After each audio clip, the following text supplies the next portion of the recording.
Mari jemaat yang dikasihi Tuhan, kita akan bersama-sama memperkatakan apa yang dimaksud dengan Pentakosta ketiga dan Mazmur 91. Apa yang dimaksud dengan Pentakosta ketiga? 1. Pentakosta ketiga adalah pencurahan Roh Kudus yang dahsyat di zaman ini, melebihi yang terjadi di Azusa Street.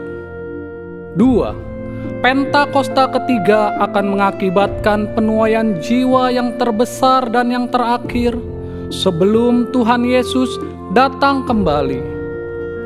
3. Pentakosta ketiga akan membangkitkan generasi Yeremia, yaitu anak-anak muda yang dipenuhi Roh Kudus, cinta mati-matian kepada Tuhan Yesus, tidak kompromi terhadap dosa, dan akan bergerak untuk memenangkan jiwa.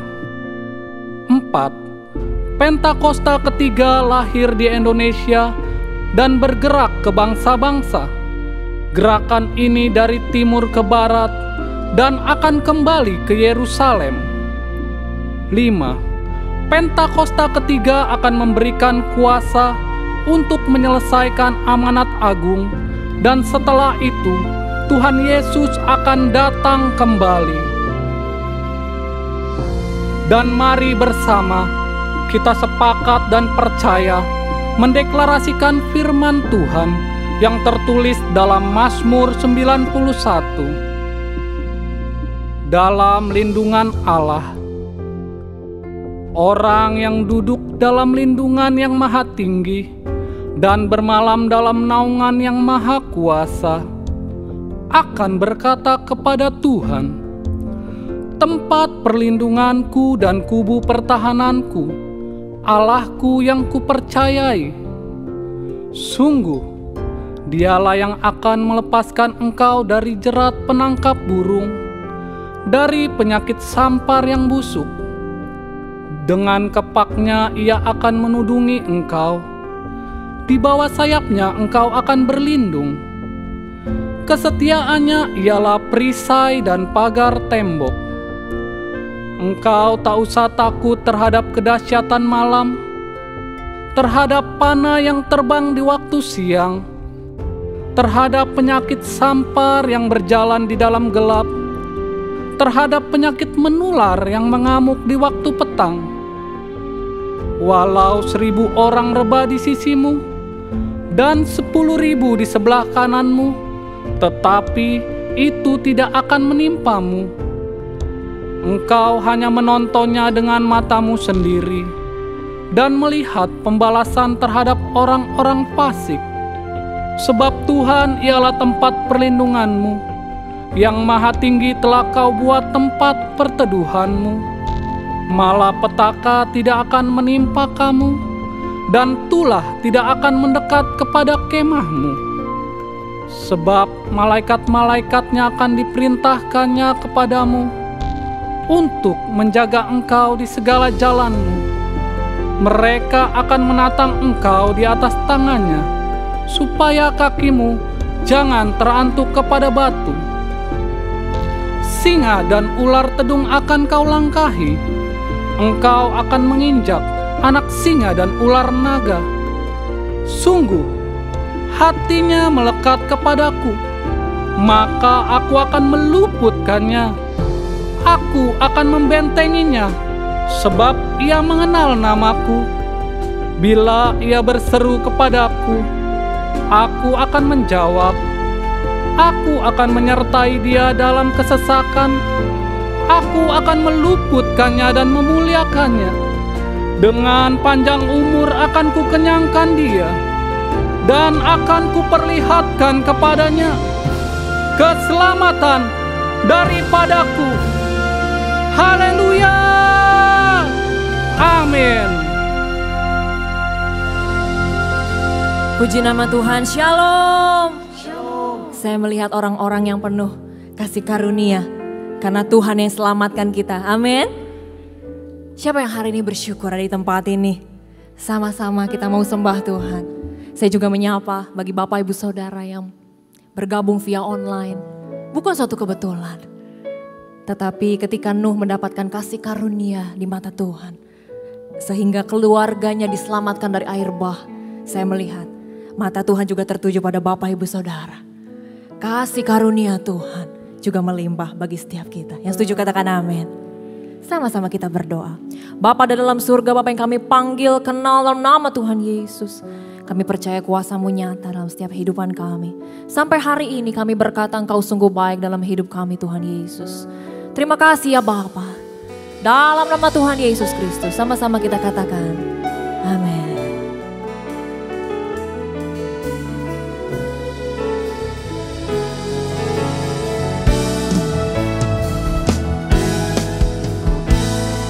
Kami bersyukur buat berkat-Mu sampai hari ini ya Bapa. Sehingga kami menari dan bersuka karena kami di dalam-Mu. Yes.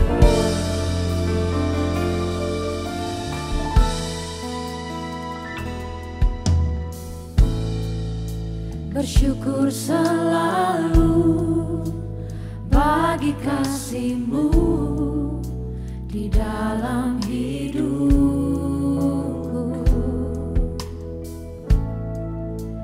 Takkan ku ragu atas rencana-Mu untuk masa depanku.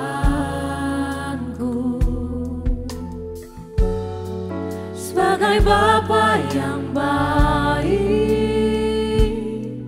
takkan pernah Kau melupakanku. Sebagai Bapa yang sangat baik, takkan pernah Kau meninggalkanku.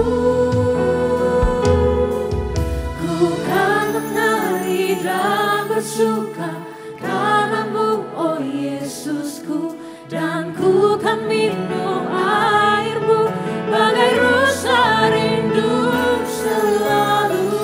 Ku hidup dalam-Mu dan hidup-Mu di dalam-Mu, oh Yesusku. Kau sangat ku cinta.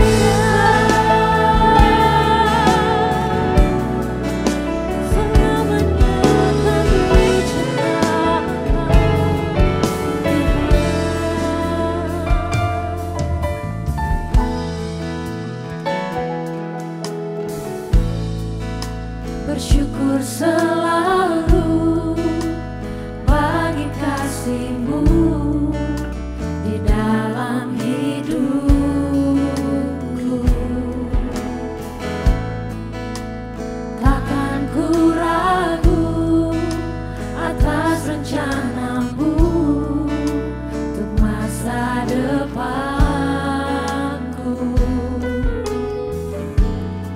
Sebagai Bapa yang baik, takkan pernah Kau melupakanku.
tidak pernah lupakan kami, tidak pernah sekalipun tinggalkan setiap kami. Kami percaya ketika kami keluar dari ruangan ini, sesuatu terjadi. Suatu perubahan, penjamahan dari Tuhan. Hati kami siap diubahkan oleh Engkau ya Bapa.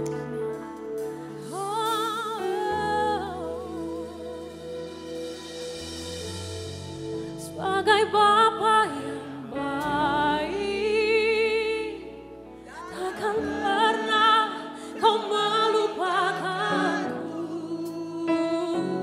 Sebagai Bapa yang sangat baik, takkan pernah Kau meninggalkanku. Sebagai Bapa yang baik, takkan pernah Kau melupakanku. Sebagai Bapa yang sangat baik, takkan pernah Kau meninggalkanku. Ku akan menari dan bersuka karena-Mu,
Setiap kami penyembah-penyembah, menyembah-Mu dalam roh dan kebenaran.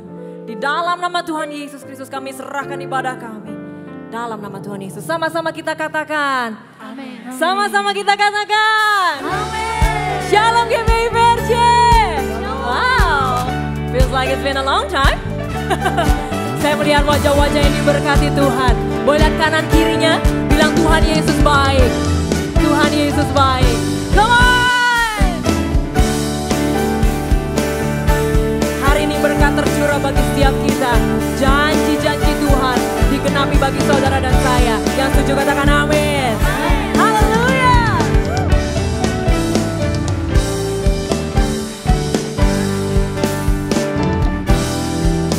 Ya Tuhan Engkau Allahku, aku mencari wajah-Mu, jiwaku haus kepadamu, rindukan-Mu. Ku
Lebih semangat lagi buat Tuhan sama-sama.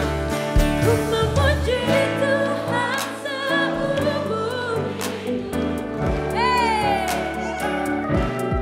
mengangkat tanganku. Amin. Haleluya. Sungguh Engkau menjadi pertolongan di bawah naungan sayapmu. Jiwaku melekat kepadamu. One more time, sing. Ku memuji Tuhan seumur hidupku Bapa, dan mengangkat tanganku demi nama-Mu. Sungguh Engkau menjadi pertolongan di bawah naungan sayapmu. Jiwaku melekat kepadamu. Sebab kasih setiamu lebih baik dari itu. Sebab kasih setiamu lebih baik dari itu. Kasih setiamu lebih dari hidup ya Mama. Kami bersyukur buat kasih-Mu yang melimpah bagi setiap kita. Yang setuju katakan amin. Yang siap lebih lagi katakan Gitu menopang. Kami percaya Tuhan bersama dengan kami Tuhan. Sebab itu kami tidak takut bahaya Tuhan katakan.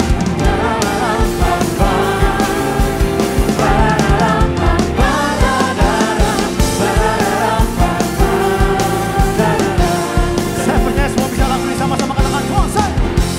Tuhanlah kekuatan dan mazmurku, Dia gunung batu dan keselamatanku. Hanya padamu hatiku percaya, Kaulah menara dan kota berlindung. Are you ready to come? 1, 2, 3, say. Ku mau selalu bersyukur, sebab cintamu padaku takkan pernah berubah. Hatiku percaya, walau bumi bergoncang, gunung-gunung beranjak, namun kasih setiamu tak berhilang.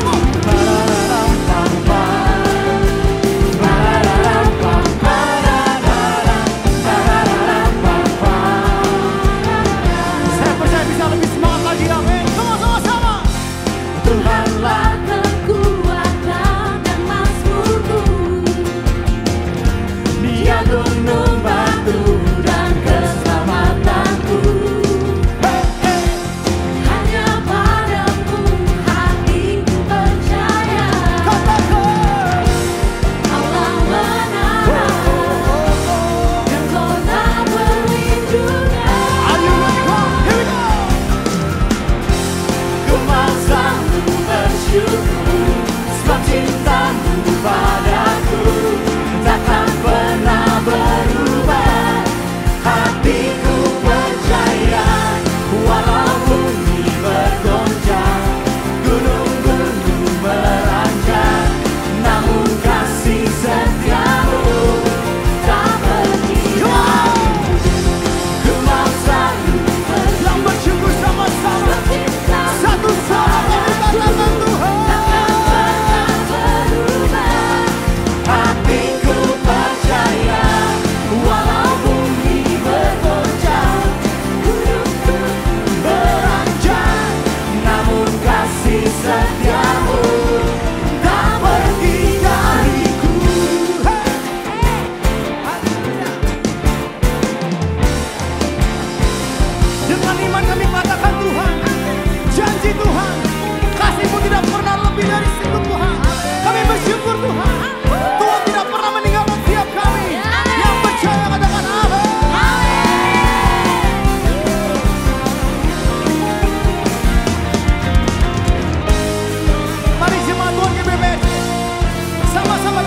sama-sama katakan Tuhan.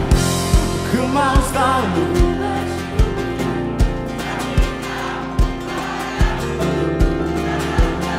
Siapa yang percaya katakan.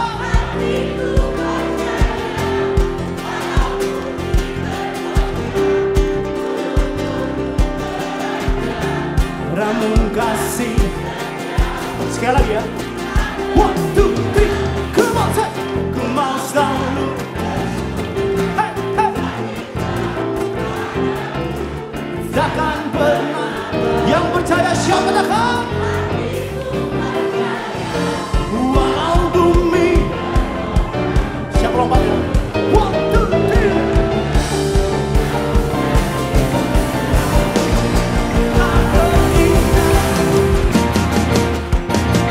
Come on, come on. ku mau selalu bersyukur sebab cintamu padaku takkan pernah berubah. Hatiku percaya walau bumi bergoncang, gunung pun beranjak, namun kasih setiamu tak pergi Kasihmu Tuhan. kasih setiamu tak pergi dariku, kasih setiamu tak pergi dariku.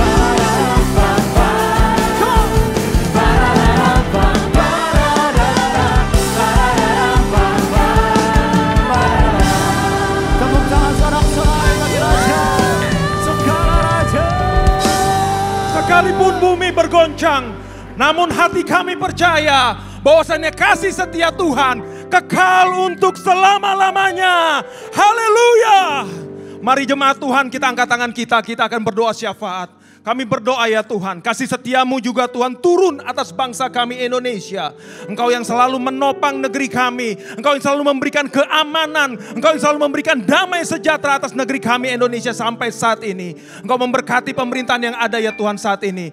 Turun atas Presiden kami Pak Jokowi dan juga wakilnya Pak Maruf Amin, atas setiap kabinet bahkan setiap kepala daerah yang ada. Biar kira hikmat daripadamu turun atas setiap mereka ya Bapa, membawa setiap mereka memimpin dan melayani setiap warga negara yang ada Tuhan, dalam kesejahteraan, dalam keadilan, sehingga Indonesia dipenuhi dengan damai sejahtera Tuhan. Indonesia dipenuhi dengan keadilan yang daripadamu ya Bapa. Kami juga berdoa ya Tuhan saat ini, kami berdoa buat gembala sidang kami Pak Niko, biar kira terus urapan Tuhan turun atas gembala sidang kami ini Bapa, membawa setiap bangsa, membawa setiap umat Tuhan menjadi umat yang layak di hadapan Tuhan, dan membawa api Pentakosta ketiga untuk menyelesaikan amanat agung Tuhan Yesus sampai Engkau datang kembali yang kedua kalinya. Berkati juga Pak Niko dan keluarga besarnya aman dalam perlindungan Tuhan.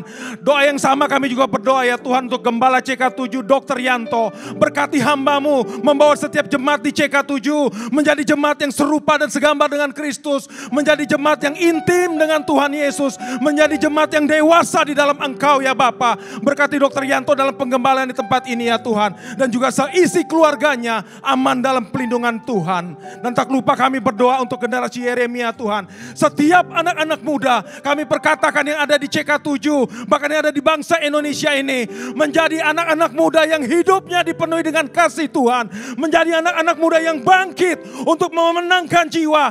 Dimanapun setiap anak-anak muda ini berada Tuhan, apapun pergaulan yang ada, kami berdoa anak-anak muda kami keluar menjadi berkat, menjadi terang, dan menjadi garam dunia, sehingga mereka menjadi contoh dan teladan yang baik, dan nama Tuhan dipermuliakan.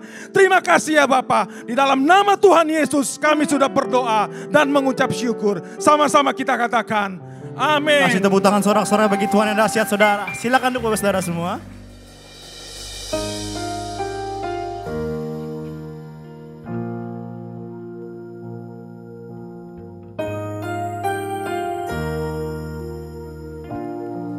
Kami tahu rancangan-Mu yang terbaik bagi setiap kehidupan kami Tuhan. Kami tahu hari depannya penuh harapan, kami terima bersama dengan Engkau Tuhan Yesus. Terima kasih Tuhan Yesus, terima kasih Bapa. Kau penenun hidupku, sempurna rencana-Mu, hanya Kaulah harapan, Kaulah Tuhan, damai dan sejahtera, rancangan-Mu termegang. Kini aku berserah, ku percaya.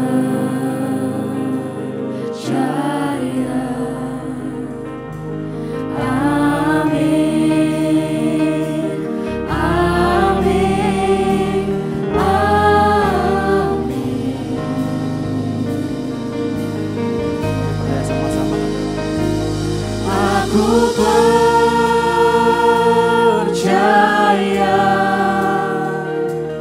aku percaya,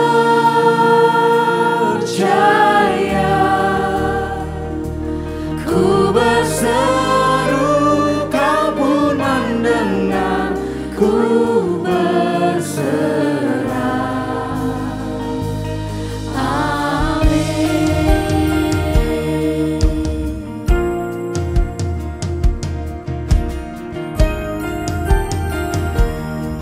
Kami katakan damai dan sejahtera kami ada bersama dengan-Mu Tuhan.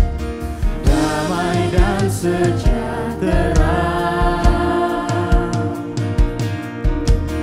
rancangan-Mu termegang.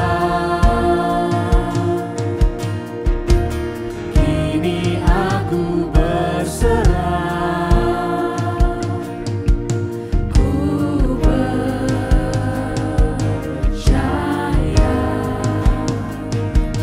Amin, amin, amin. Katakan amin, amin Tuhan.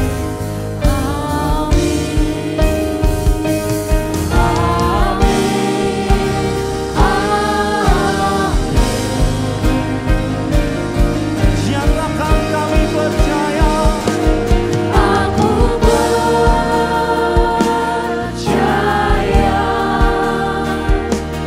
aku percaya, ku berseru Kau pun mendengar, ku berserah. Kami percaya. Aku percaya,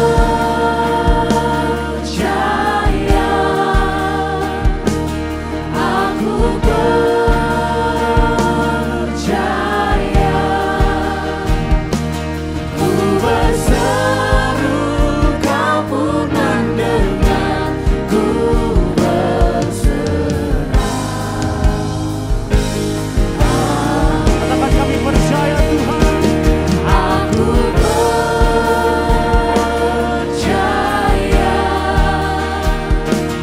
aku percaya, ku berseru Kau pun mendengar, ku berserah. Nyatakan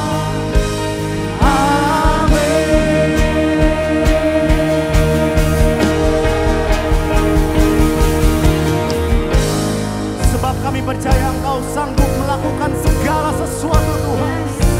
Dan tidak ada rencana-Mu yang gagal bagi setiap kami Tuhan.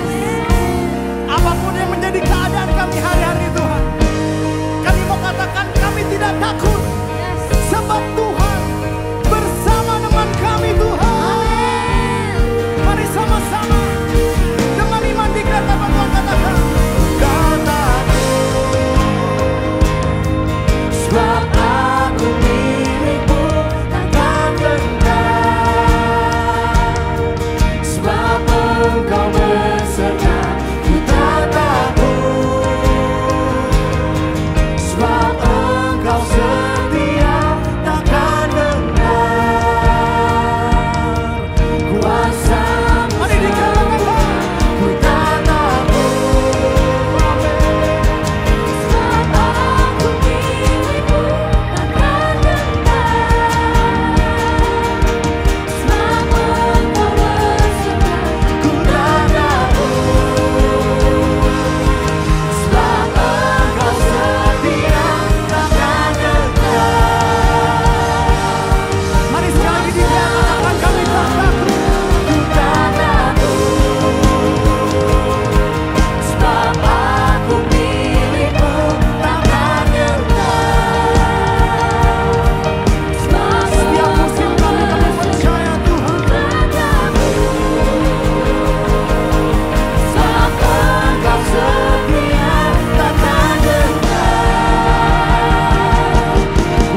Shalom PRJ, senang sekali bisa bertemu lagi dengan saudara semua, terutama di awal pertengahan tahun ini. Nah, supaya semua dikuatkan imannya untuk bisa terus maju sampai ke akhir tahun, hari ini saya ingin bahas tentang sebuah peristiwa di Markus pasal 16 ayat 1 sampai ayat 4. Saudara, firman Tuhan berkata, setelah lewat hari Sabat, Maria Magdalena dan Maria ibu Yakobus serta Salome membeli rempah-rempah untuk pergi ke kubur dan meminyaki Yesus. Dan pagi-pagi benar pada hari pertama minggu itu, setelah matahari terbit, pergilah mereka ke kubur. Mereka bertanya seorang kepada yang lain, siapa yang akan menggulingkan batu itu bagi kita dari pintu kubur? Tetapi ketika mereka melihat dari dekat, tampaklah batu yang memang sangat besar itu sudah terguling. Saudara, kitab Markus adalah kitab yang paling singkat untuk menjelaskan kepada kita kronologi kejadian dari bangkitnya Yesus sampai kenaikan Yesus. Padahal jarak waktu daripada dua kejadian penting tersebut adalah 40 hari.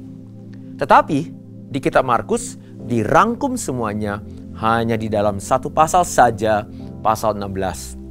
Nah, lewat kejadian di sini ada beberapa pesan penting yang Yesus ingin sampaikan kepada muridnya dan juga kepada kita semua sebelum ia naik ke surga. Saudara, di pagi hari Sabat, Alkitab berkata tadi, 3 wanita sedang menuju ke kuburan Yesus. Dan di tengah-tengah perjalanan, mereka saling bertanya, siapa yang akan menggulingkan batu itu bagi kita dari pintu kubur? Saudara, ini adalah sebuah pertanyaan yang sangat valid. Kenapa?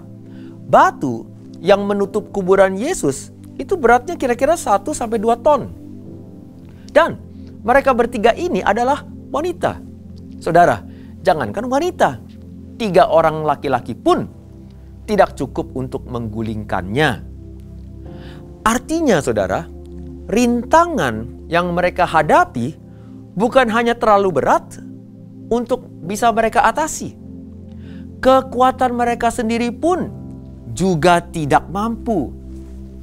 Tetapi saudara, puji Tuhan, saat mereka sampai ke kuburan, ternyata batunya sudah digulingkan oleh kuasa sorga. Haleluya.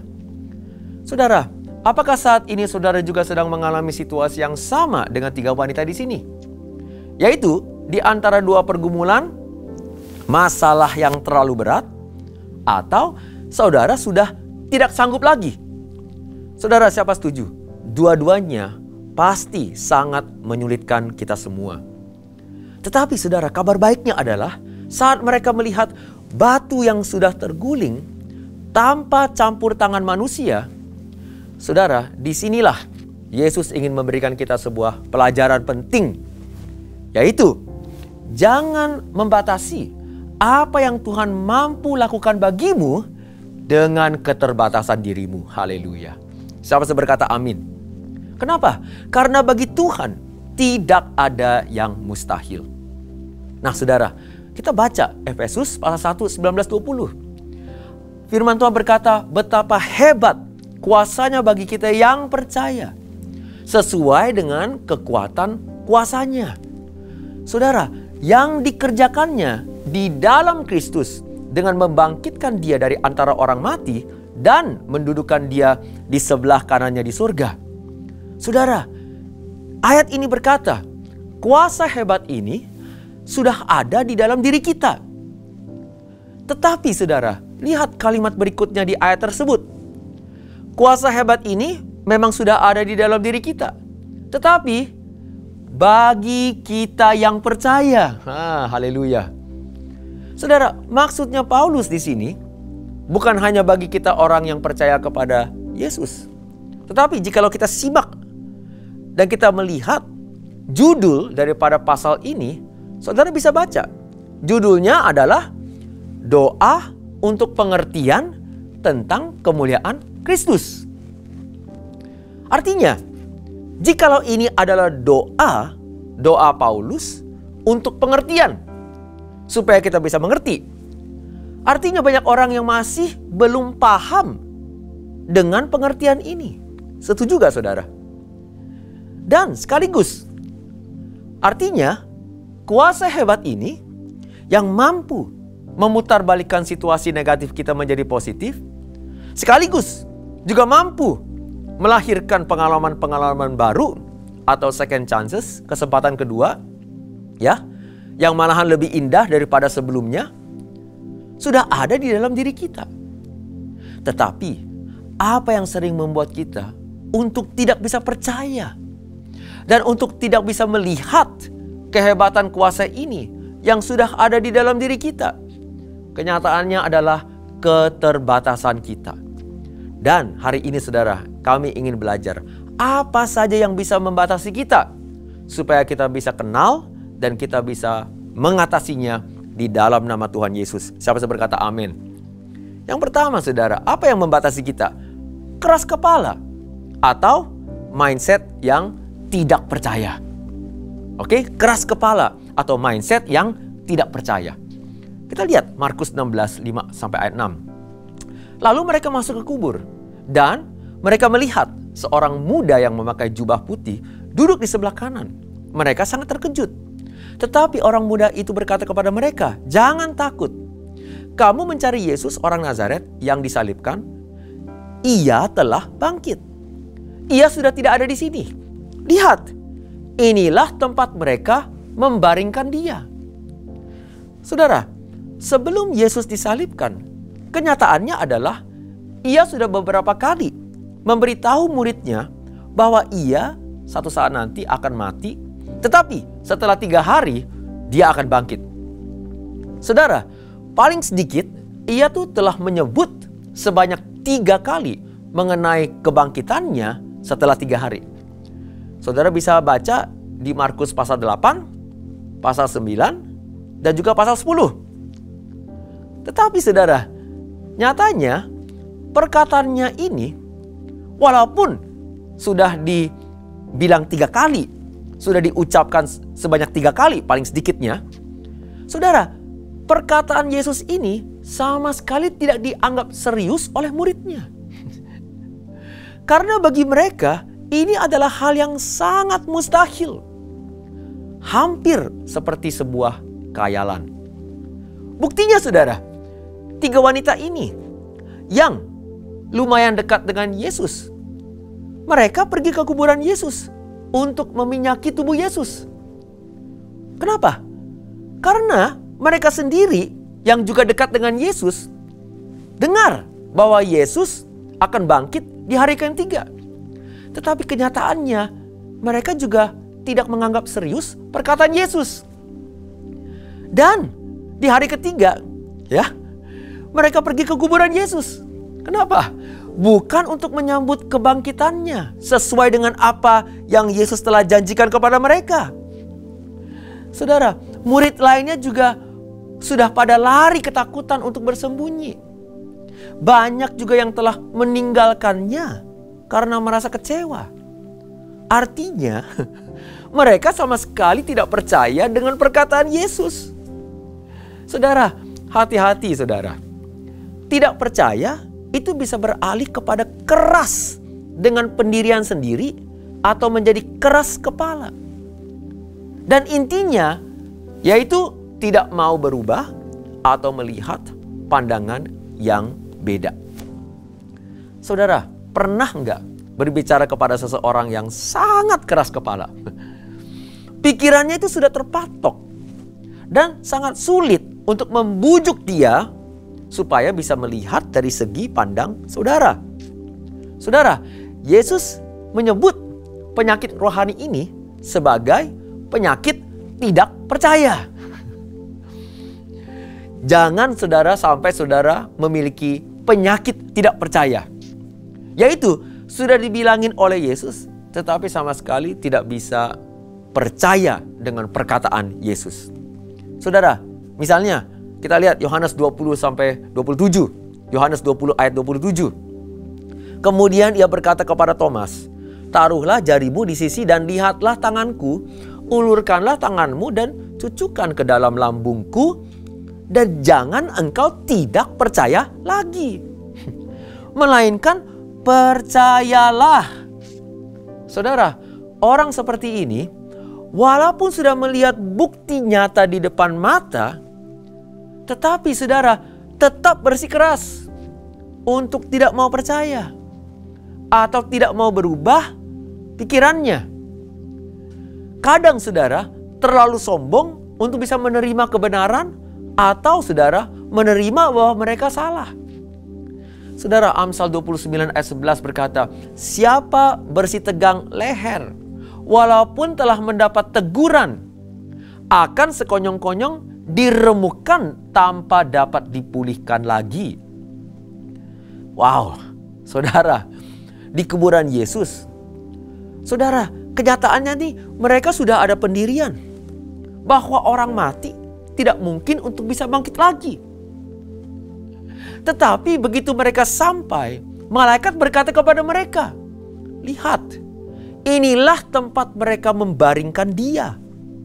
Lihat, bukti nyata di sini. Tubuh Yesus sudah tidak ada lagi di sini. Hai wanita, hai murid Yesus, ia telah bangkit. Saudara, bagi orang yang tidak percaya, mereka akan menangkap kejadian ini dengan segi pandang yang berbeda. Mereka tidak akan langsung percaya dengan perkataan malaikat, walaupun buktinya sudah nyata. Tetapi mereka akan tetap bersikeras dengan pandangannya mereka sendiri. Dan saudara, bukannya terima dengan kenyataan, dengan apa yang mereka sudah lihat, malahan menjadi sinis. Malahan menjadi lebih lagi tidak percaya. Mereka akan apa saudara? Punya alasan. Siapa tahu dia tidak bangkit. Tetapi barangkali tubuhnya dicuri. Saudara, untuk supaya kita bisa percaya. Untuk percaya, kenyataannya, jikalau kita simak dari kejadian di sini, untuk kita percaya, ternyata bukan bukti saja yang kita perlukan. Karena jikalau pikiran kita sudah tidak percaya, bukti di depan mata tidak cukup untuk mengubah pikiran kita. Karena saudara, supaya kita bisa percaya, bukan bukti saja yang kita perlukan. Percaya kepada Yesus itu memerlukan kemauan. Haleluya. Sekali lagi ya saudara ya, percaya kepada Yesus ini memerlukan bukan bukti, kemauan mau percaya atau tidak. Saudara, hari ini saudara harus sadar bahwa segala apapun yang saudara telah alami, walaupun seakan kesannya sudah mati, sudah tidak ada harapan lagi. Masalah saudara, situasi saudara, kondisi saudara. Tetapi jikalau Yesus berkata kepada kita, jangan sampai tidak percaya. Percayalah, jikalau engkau menaruhkan imanmu kepada Tuhan, Dia pasti akan membawa kebangkitan lagi di dalam kehidupan saudara. Berarti masih ada kesempatan kedua. Jangan putus asa. Ayo, terus maju. Siapa yang berkata amin? Tetapi saudara, jikalau saudara berkata, nggak mungkin. Aku nggak bisa, aku nggak percaya. Saudara, buktinya sudah nyata. Yesus yang telah mati mampu bangkit sekali lagi. Siapa yang berkata amin? Dan roh yang ada di dalam Yesus juga ada di dalam diri saudara. Artinya jikalau saudara menaruhkan iman saudara dan terus maju dan tidak putus asa, kuasa kebangkitan akan bekerja dan akan memutarbalikkan kondisi dan situasi saudara dari maut, dari mati, dari kematian untuk menjadi hidup lagi. Kebangkitan akan terjadi. Siapa yang berkata amin? Saudara, jadi saudara, supaya kita bisa percaya. Bukan bukti yang kita perlukan, karena buktinya itu sudah ada. Buktinya itu sudah diberikan kepada kita 2000 tahun yang lalu. Yesus yang mati mampu bangkit. Siapa yang berkata amin? Tetapi kenapa kita tetap tidak percaya? Karena saudara, jikalau engkau sudah keras kepala, bukti apapun gak bakalan cukup. Yang diperlukan saudara adalah kemauan. Saudara, ini ada satu perkataan, quote. While many non-Christians have honest intellectual questions, we have found that many more seem to have a willful resistance to Christianity. In other words, it's not that they don't have evidence to believe, it's that they don't want to believe. Saudara, persoalannya adalah bukannya tidak cukup bukti, melainkan apakah kita mau percaya atau tidak. PRJ, kita harus mengawali iman kita dengan kemauan atau dengan hati yang tertuju kepada Tuhan untuk mau percaya. Baru kita bisa percaya dengan perkataan Yesus. Jikalau kita mau percaya dan merubah pikiran kita terhadap firman dan perkataan Yesus, walaupun kadang sulit untuk bisa diterima atau sulit untuk bisa dicerna, diaplikasikan di dalam kehidupan kita, tetapi jikalau kita tetap percaya, maka Tuhan akan melakukan keajaiban di kehidupan saudara. Dan kuasa yang sudah ada di dalam diri kita akan bekerja untuk mampu memutarbalikkan situasi dan kondisi saudara di dalam nama Tuhan Yesus. Dan dia akan membawa segala kebaikan dan keajaiban di kehidupan saudara yang sama sekali di luar pikiran gambaran saudara. Haleluya. Saudara, PRJ, tidak ada yang mustahil bagi Yesus. Nah, bagaimana hal ini saudara bisa diaplikasikan di dalam kehidupan kita? Saudara, jikalau saudara tetap bersikeras untuk selalu bersikap negatif, ayo PRJ, jangan lagi bersikap negatif. Jikalau saudara tetap bersikeras untuk tidak mau melihat pengharapan di dalam Tuhan, saudara, artinya saudara memiliki sikap atau penyakit tidak percaya. Dan kita bisa melihat dan mendengar dari perkataan-perkataan saudara, wah gak mungkin deh, pasti mati deh, pasti udah gak ada harapan deh, wah udah tidak bisa lagi deh. Jangan saudara, ubahlah perkataan kita, ubahlah pikiran kita. Di sini sudah jelas, dengan bangkitnya Yesus, seburuk-buruknya kondisi kita, jikalau kita tetap percaya dan berharap, Tuhan pasti akan bekerja bagi kita untuk membawa pemulihan atau kebangkitan di kehidupan kita semua. Siapa yang berkata amin? Haleluya. Jadi saat kita sedang susah atau sedang melewati pencobaan, jangan negatif dan jangan putus asa. Jangan berubah sikap menjadi negatif atau sinis. Mari saudara, kita belajar untuk mau percaya, untuk mengubah sikap dari negatif menjadi positif.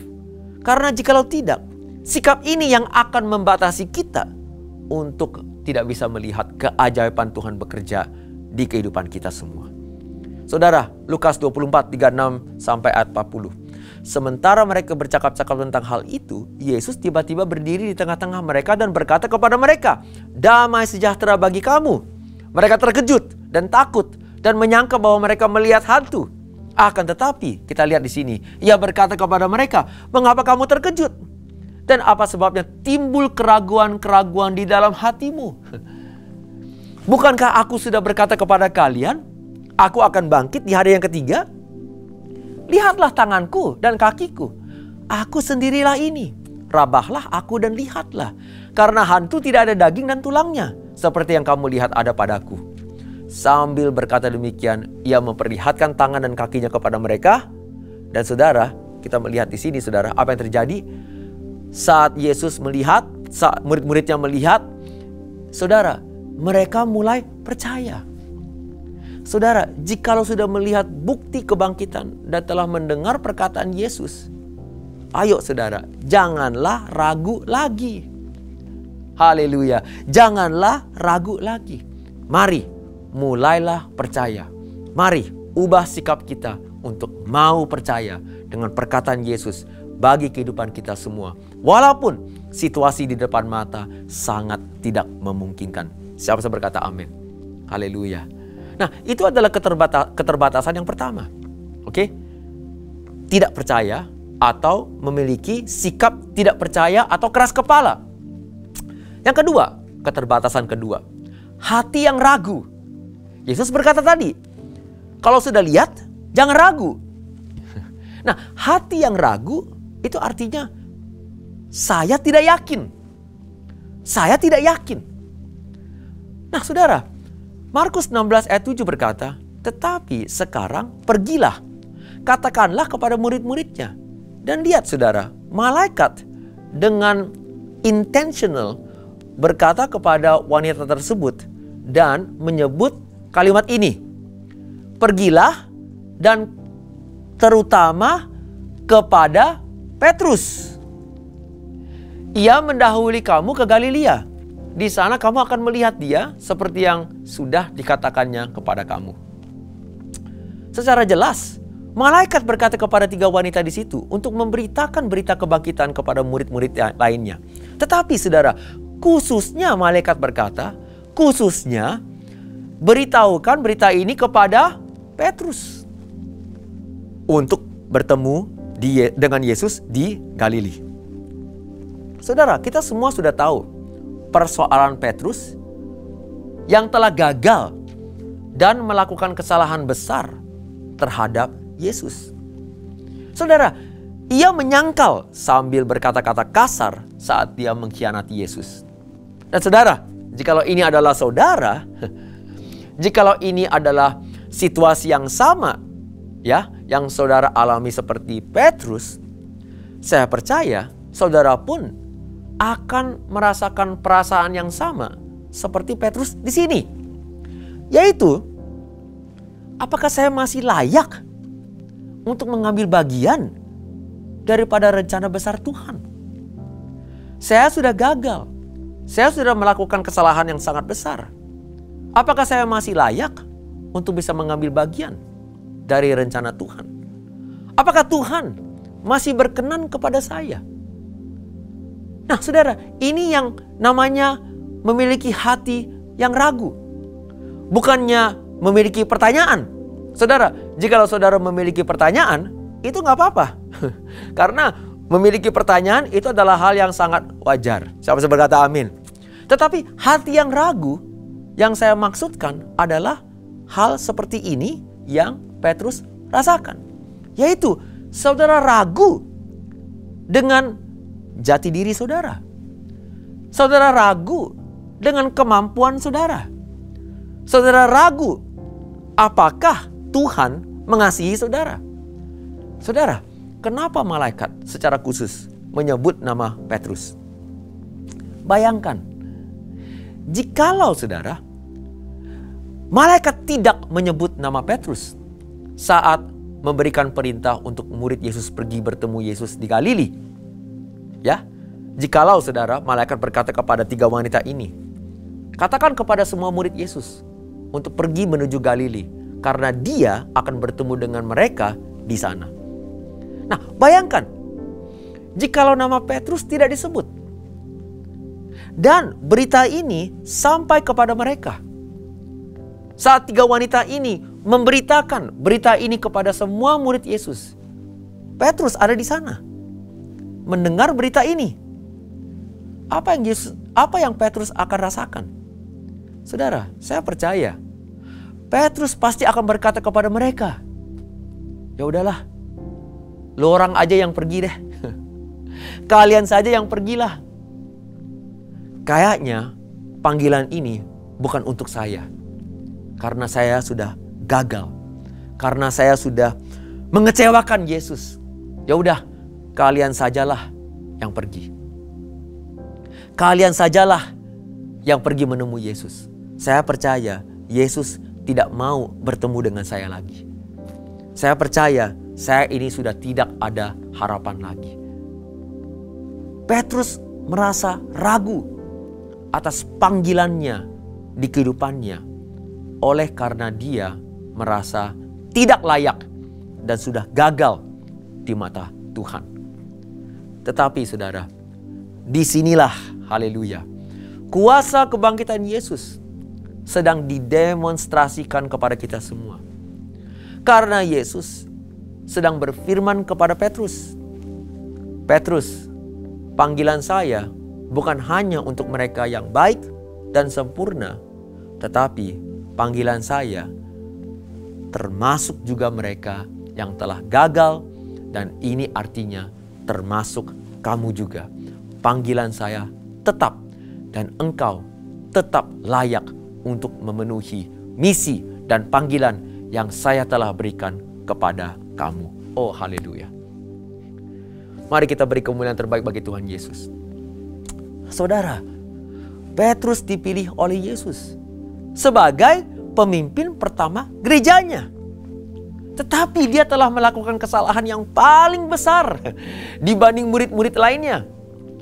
Dan oleh karena itu, pada saat dia mengalami pengampunan Yesus, pada saat dia mengalami kuasa kebangkitan Yesus yang penuh dengan anugerah kasih dan pengampunan, dia yang akan menjadi sosok yang paling mengerti dan juga merasakan betapa dalamnya kasih dan anugerah Tuhan kepada kita semuanya. Kenapa? Karena dia sendiri sudah pernah merasakannya dari Yesus.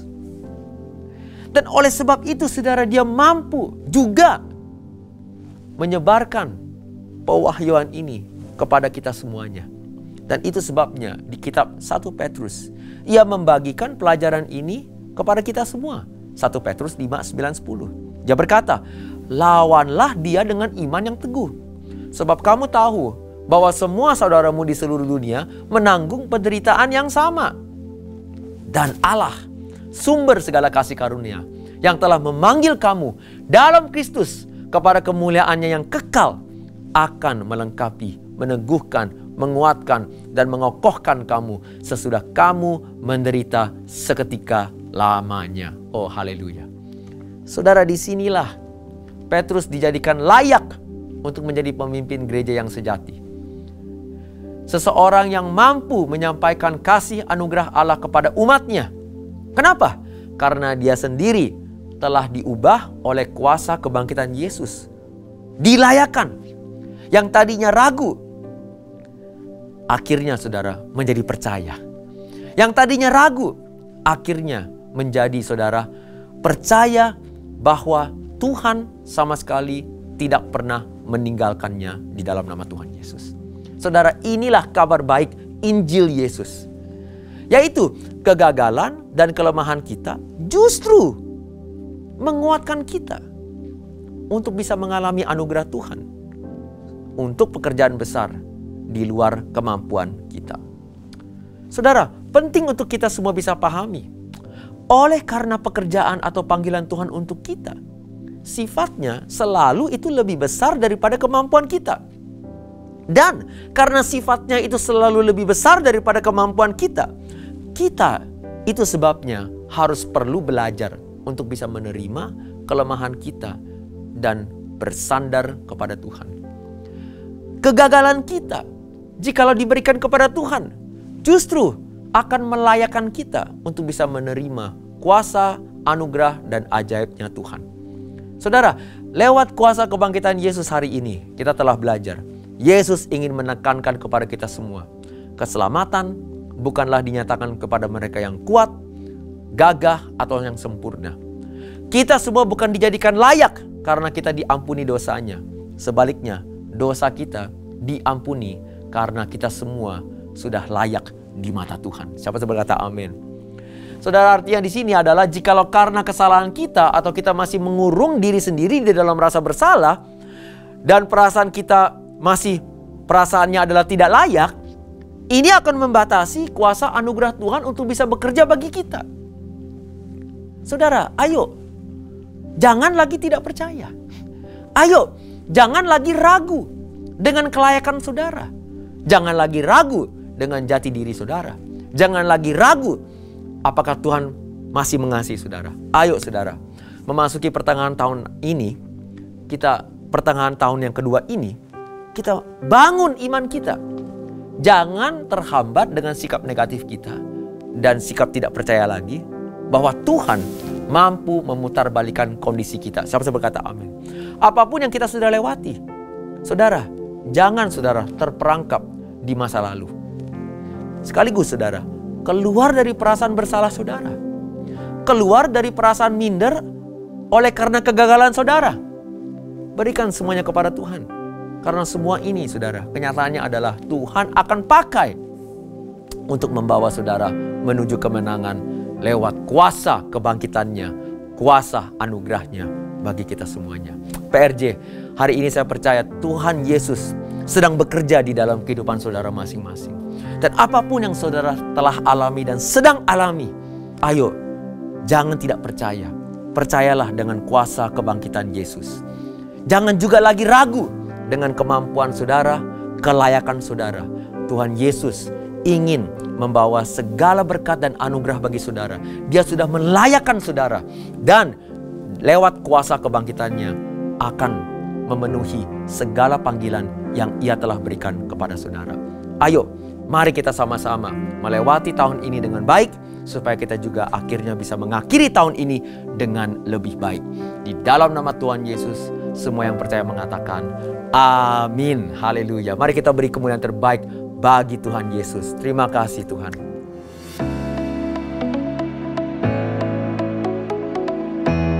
Shalom.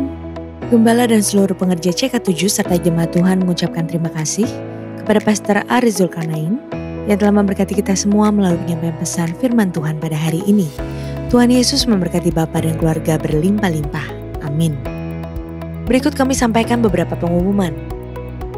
Ibadah Minggu via live streaming hari Minggu tanggal 6 Agustus 2023 pukul 7, 9, 11.30, 14, dan 16.30 waktu Indonesia Barat akan dilayani oleh PDP Rita Arifin SE. Ibadah tayang ulang atau rerun yang dilakukan secara onsite untuk ibadah Modern Service, 2 PM yang Professional and Couple Service, serta King's Kid ibadah anak berkebutuhan khusus di channel YouTube GBI PRJ CK7. Untuk persembahan umum atau kolekte, perpuluhan jemaat, ucapan syukur dan lain-lain dapat dilakukan melalui e-banking, mobile banking, ATM maupun online di website ke rekening persembahan CK7. BCA Cabang Tamrin dengan nomor akun 206 333 8222 atas nama GBI PRJ. Ibadah onsite Minggu tanggal 6 Agustus 2023 diadakan di GBI PRJ pukul 7 dan 9 waktu Indonesia Barat, dilayani oleh Evangelis Indri Pardede. Pukul 11.30 dan 16.30 waktu Indonesia Barat, dilayani oleh Reference Mark McLennan. GB Intercon pukul 7, 9, 11, dan 16.30 waktu Indonesia Barat, dilayani oleh Pendeta Stefan Jaya Saputra SICBC. GBI Alam Sutra Mall pukul 9, 11, 13, 15, dan 17 waktu Indonesia Barat, dilayani oleh Evangelis Jinna Darmawan. GBI PRJ Pluit pukul 9, 11, dan 13 waktu Indonesia Barat, dilayani oleh PDM Radha Tanujaya MEC. GBI PRJ Mandarin pukul 9 waktu Indonesia Barat, dilayani oleh PDP Tirsa Juliana Wibowo. GBI HCR pukul 8 dan 10 waktu Indonesia Barat, dilayani oleh Evangelis Rudi Hidayat. GBI St. Moritz pukul 9 waktu Indonesia Barat, dilayani oleh Reference Mark McLennan. Pukul 11 dan 13 waktu Indonesia Barat, dilayani oleh Pendeta Robertus Purwadi SSPD. Pukul 15 dan 17 waktu Indonesia Barat, dilayani oleh Pendeta Indarwanto Tarigan BE. Ibadah raya onsite di atas disertai juga dengan ibadah pemuda dan anak secara onsite. Unit pelayanan jemaat akan mengadakan baptisan air secara onsite pada hari Sabtu 12 Agustus 2023 pukul 8.30 waktu Indonesia Barat. Bagi Bapak Ibu yang ingin dibaptis, harap segera mendaftarkan diri. Pendaftaran dibuka mulai tanggal 30 Juli sampai dengan 6 Agustus 2023 secara online via www.gbprj.org atau di counter sekretariat ibadah onsite masing-masing cabang. Untuk info kegiatan gereja lainnya seperti doa fajar, menara doa, rumah doa, Bible study, Cool atau Community of Love, KOM, kehidupan orientasi melayani, GBA, gemar baca Alkitab, pendaftaran baptisan selam, pemberkatan nikah dan lain-lain dapat dilihat di website www.gbprj.org atau follow sosial media Instagram, Threads, Facebook, serta Twitter @gbprj. Sekian pengumuman hari ini. Terima kasih atas perhatian Bapak Ibu sekalian. Tuhan Yesus memberkati. Terimalah berkat yang berlimpah-limpah dari Allah Bapa, kasih karunia di dalam anaknya yang tunggal, Yesus Kristus, persekutuan yang manis dengan Roh Kudus menyertai kita mulai saat ini, sampai Tuhan Yesus datang kembali untuk kedua kalinya, menjemput kita di awan-awan yang permai, bahkan untuk selama-lamanya. Semua yang hadir dan percaya katakan, amin. Tuhan memberkati saudara-saudara sekalian, and God bless you all. Saudara, ada pertanyaan, apakah kita menyembah satu Allah atau tiga Allah? Berapa banyak kita di sini yang masih bingung bahkan mempertanyakan doktrin Allah Tritunggal? Apakah kita setuju atau tidak setuju? Saudara, ajaran Tritunggal adalah ajaran yang alkitabiah. Ayat-ayat dalam Alkitab secara jelas menunjukkan konsep ini sekalipun tidak menggunakan kata Tritunggal. Pemahaman Tritunggal sendiri dirumuskan dari Alkitab oleh bapak-bapak gereja sejak Konsili Nikea tahun 325 Masehi dan telah digunakan oleh gereja selama ribuan tahun untuk menjelaskan pribadi Allah. Namun yang perlu dicatat adalah kita tidak bisa memahami Allah dengan sempurna. Kita hanya dapat memahami Allah sejauh mana Ia menyatakan dirinya kepada kita. Dan konsep Tritunggal yang telah dirumuskan ini adalah kompilasi konsep dari pernyataan diri Allah yang tercatat dalam teks Alkitab. Lalu sekarang yang sering menjadi pertanyaan adalah, apakah orang Kristen menyembah satu Allah atau tiga Allah? Secara tegas, doktrin Kristen menjawab bahwa kita menganut monoteisme, yang artinya hanya menyembah satu Allah. Orang Israel sendiri mendeklarasikan keesaan Allah sebagaimana ditulis dalam Ulangan 6 ayat 4. Dengarlah hai orang Israel, Tuhan itu Allah kita, Tuhan itu Esa. Kata Esa menunjukkan tunggal atau satu. Deklarasi ini kemudian dikonfirmasi oleh ayat-ayat dalam Perjanjian Baru. Perjanjian Baru juga menyebutkan bahwa ada tiga pribadi Allah, yaitu Allah Bapa, Anak, dan Roh Kudus. Sebagai contoh adalah peristiwa ketika Tuhan Yesus dibaptis. Dalam peristiwa tersebut terlihat ada peran yang jelas, yaitu Yesus sebagai Allah Anak yang dibaptis, Allah Bapa berbicara dari surga, dan Allah Roh Kudus seperti burung merpati turun ke atas Yesus. Tentu pemahaman kekristenan ini adalah suatu pemahaman yang unik dan mungkin tidak mudah dicerna. Maka pemahaman Tritunggal menjadi jawaban dari permasalahan ini. Kita menyembah satu Allah, yaitu Bapa, Anak, dan Roh Kudus. Ketiganya yang Esa. Pengertian Tritunggal sendiri berarti Allah itu Esa dalam tiga pribadi yang sama kekal dan sederajat. Sama dalam hakikat, tapi beda dalam pribadinya.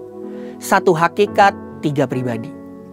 Jadi Bapa adalah Allah, Anak adalah Allah, dan Roh Kudus adalah Allah. Tidak ada tiga Allah, melainkan satu Allah. Doktrin Tritunggal ini telah disepakati dan digunakan oleh seluruh aliran Kristen seperti Pentakosta, Injili, Protestan, Katolik, Ortodoks, dan lain-lain. Sehingga dapat menjadi alat ukur apakah sebuah gereja memegang doktrin yang benar atau tidak. Adapun dalam sejarah, pernah ada beberapa pemahaman yang salah terkait doktrin Tritunggal. Karena itu, waspadalah terhadap pemahaman yang salah ini. GBI sendiri lewat pengakuan iman dan pengajaran dasar secara jelas menganut pemahaman Tritunggal, yaitu satu hakikat, tiga pribadi. Ketiga pribadi Allah dalam Allah Tritunggal sendiri juga memiliki peran yang spesifik. Misalnya, Allah Bapa sebagai pencipta dan pemelihara, Allah Anak sebagai pendamai dan juru selamat, Allah Roh Kudus tinggal di dalam kita dan bekerja di hati kita. Lalu sekarang saudara, jika memahami Allah sesulit itu, bagaimana mungkin kita bisa menginjil agar orang-orang bisa bertobat dan menerima keselamatan? Bicara mengenai keselamatan adalah hanya lewat iman kepada Yesus Kristus.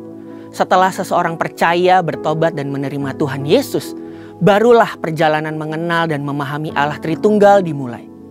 Maka dari itu, sambil terus memahami kekayaan dan kebesaran Allah Tritunggal, kita juga harus terus memberitakan Yesus Kristus kepada dunia.